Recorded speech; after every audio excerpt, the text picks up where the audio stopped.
we welcome in now. And Desmond, is there any chance that I can get you, because we're on Ustream right now? Yeah. What are, come on, do it. What are you the know chances, what we want you to do. What are the chances we can get you to give everyone watching back in Baltimore the first? Come on, just yeah. Is there any I chance? get that every week. I know you college do. game day, and the kids ask, they chant. I mean, it's like they pose. Heisman. Yeah, so I just Come on, give it to us. Give it to us. Give one for the people that are watching right now. That special time. Nah, it ain't happening. It ain't happening. Give the people what they want. College, this is pro. I mean, you should ask me, can you get up and do the robot? Because I mean, that's what I did in the Super Bowl, but I want MVP the robot. But no, I can't give you the Heisman pose. I do appreciate you asking. When did it go through your mind? I know you've been asking this a million times. We've never talked to you before. When did it happen? You're with you're right. Take us through it. Were you thinking about it? Were you? Take you back. Yeah, take it. That off season. Excuse me. I dated this gymnast, right? And I always wanted to do a backflip into this. I thought it would be the coolest thing, like stop at the 1 yard line and do a backflip. So I learned how to do a backflip. So as I'm returning this punt, I saw the punter. I'm like, okay, I'm about to score. This is a done deal. Might be happening. The whole time I'm thinking, okay, when am I going to stop? Am I going to do it? Am I going to do it? No, yes, no, yes. And then I get to about the 5 yard line, and I pretty much chicken out. I said, because if I don't nail this, then I may get in the zone. But yeah, Feel like a dramatic of pulling his knee, celebrating or something. Yeah, right? exactly. Right. So I'll be on SportsCenter for the wrong thing. Well, Leon Lett was here yesterday, and he's kind of famous for the wrong thing, right? Yeah, exactly. He should have thought more about it. When did you know? I mean, it couldn't have been at the moment. So at what point? It had to be sometime during the week that people were talking. When did you know that was going to be with you for a long time? Oh, you say, I didn't know. That thing, it happened so quick. I mean, if you look at it, it wasn't even more than a second, but it was frozen in time. It was one of those moments. So it was a special moment. That's because I don't go around doing it all the time. It was a special moment, but I didn't know it would just turn to what it's turned into today. Does it bother you, though? I mean, when you say you don't do it anymore, does it bother you that you are so tied to that moment? You say, look, I had a hell of a career. I went to the NFL. I was MVP at the Super Bowl. I'm a broadcaster. I'm doing a lot of things involved in Bud Light Hotel. Does it bother you that guys like us...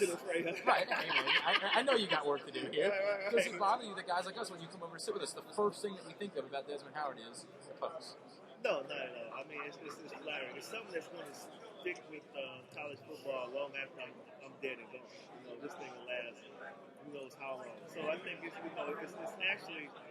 I guess it's humbling to know that you contributed something to college football that'll be here, when your grandkids are here.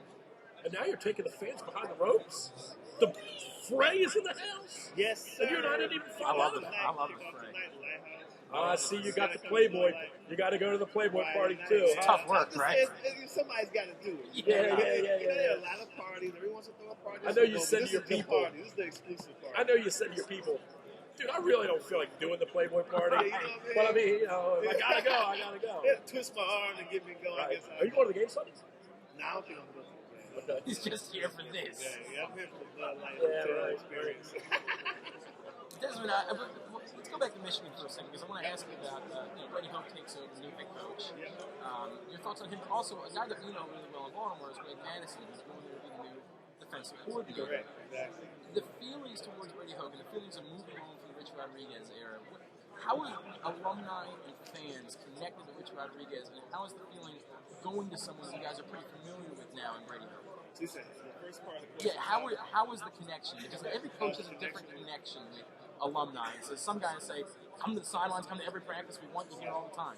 Other guys say, you know what, I don't really know you that well. I've got a football team. Well, with Brady Hoke, I don't know what his philosophy is yet, because he just took over. So I have no idea how open he's going to be with practices and that type of situation. But I think that the thing about Coach Hoke is that he understands a lot about the culture, Michigan culture, because he's coached there before. So this isn't new territory for him. He's very familiar with the tradition, the history, the players. He was there when Charles Woodson was there, so I mean, he gets it. So I don't think it's going to be an issue. I think that most of the alumni, once they start to really figure out his past, his connection to Michigan, and what he's been able to do since he left Michigan as the head coach, then I think they're going to be, excited. And then the second part, like you said, you wouldn't get Greg Madison, you wouldn't get he's bringing a hell of a staff. Like yesterday, obviously, we had the national signing day for high school kids to say where they were going to take their talents in the fall, pretty much. That's where we're going to play them. And I think it's much more important to have a great staff in place. I know it's important to bring in good talent, there's no doubt, but you got to have the staff in place to develop that talent. And I'm very impressed with the staff that he's putting in place right now. Were you guys secretly rooting for it to be Jim Harbaugh? Was there a quiet movement that we got it? No, I think it wasn't no secret that Jim was hot. He was the flavor of the month. I mean, what he did at Stanford. I mean, he's had 2 runner-ups for the Heisman in his last 2 years. I mean, so in his quarterback, had he decided to come out, everyone was projecting to be the number 1 pick. I mean, so Jim has done a fantastic job. It's not just because Jim, went to Michigan and all that stuff. It's because Jim was. A lot of NFL teams recording this guy. So I mean, he's a heck of a coach, obviously. So you want the best guy out there for your alma mater. Is this obviously? I know it's tough. It's painful for you guys to see your school go through this after all this great tradition and years of being a championship contender.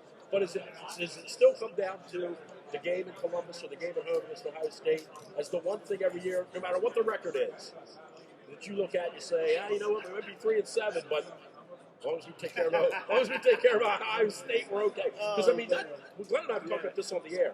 That rivalry, maybe one of the great rivalries in the history of sports, right? I mean, and you were there, you were part of it. I think when we look at the coaching situation, I think that Brady Hope is actually one of the better coaches out there. Probably did get the best guy for the job when you look at what he brings to the table. As far as looking at the Ohio State game and as a former player, I look at the big picture. That's a huge part of the big picture, but that's not like how I judge the game 10-3-7, but they beat the Buckeyes. They're okay. It's not that simple for me as a player. He's Desmond Howard. He's more than a pose. He's here with the Bud Light Hotel. Well, yeah, we might have to do it for you. Exactly. How do we do it? Right? That's what we do. I just take a picture of the guys next to me. They do the Heisman pose. No doubt. Desmond, the Packers being here. It's got to be pretty cool for you. Obviously, the last time the Packers won the Super Bowl, you're directly tied to that. I mean, that was your crowning moment as a football player. For you to see the Packers here, do you still feel a connection to them? Do you still feel something special to see the Cheeseheads around town and getting ready to try to get back to that level? Yeah, well, first of all, to see the Cheese dance, that's always a pleasure for me. I absolutely love the Packers fans. I believe they're the best fans in any sport, hands down. So you like to see good things happen to good people. I like to see them bring everybody back to the Packers fans. And then Charles Woodson, he's my guy. Obviously, a Michigan fellow Heisman Trophy winner too. He's playing at a high level. So I feel for the guys who I know are good friends. So it's good to see the Packers. It's good to see Charles Woodson playing the level where he's playing, where he's been to bring the Packers to the Super Bowl along with that fantastic defense. And Aaron Rodgers, man, this is a guy who, I've been a fan of his for a few years now because when that whole back and forth was going on with Brett Favre, and he was there, he was just trying to decide whether he's going to retire or not. I spoke to Charles Woodson, and I asked him about Aaron Rodgers. I said, man, this kid, he's ready to play. And what he's been able to do in practice and in preseason, they can translate in real game situations. He said, we're going to be okay. So I've been a fan of his ever since Charles Woodson gave him a nod. And I like to see good things happen to good people. He never spoke out when Brett Favre was, wavering whether he's going to retire or not. He just sat there, held his ground, bit his lip, and did what he had to do. He was a good soldier, so I like to see good things happen to good people. He'll be at the Bud Light Hotel. In fact, there'll be lots of good stuff going on at the Bud Light Hotel. Yes, sir. This week in Dallas, 1033 Young Street. Stop in. Part of the fun with the great Desmond Howard. Hey, man, good to visit with you. Have a great. I know it's tough. When Nelly plays hot in here, does everybody get up and do the Ray Lewis dance? Is that the way that? Exactly. Nelly's going to be in concert. Kid Lewis going to be in concert. It's going to be the place to be. You guys want to stop by. Drop my name at the door. I'll make it to you. Can you take care of us? I like it. What if we just do the pose when we go to the door? Will they know? There you go. That's going to be our secret, though. Don't tell nobody else. That's like our secret password. They say, what's the password? You just hit the post. Nice. Love it. Good to see you. All right, there he goes. The great Desmond Howard. We'll be right back. Don't go anywhere. Dick Vermeil's in the house. And where do you find out what he's promoting? What's your favorite thing in the whole world? Well, I Oh got a my couple of gosh. those. Begins with red. You're going to be excited now. Begins with red. Come on in, Dick. You hit a grand slam here. You can do the whole rest of the show with us. Desmond, thank you so We'll be much. right back in 1 minute. Don't go anywhere. The great Dick Vermeil's with us with wine. We'll be right back.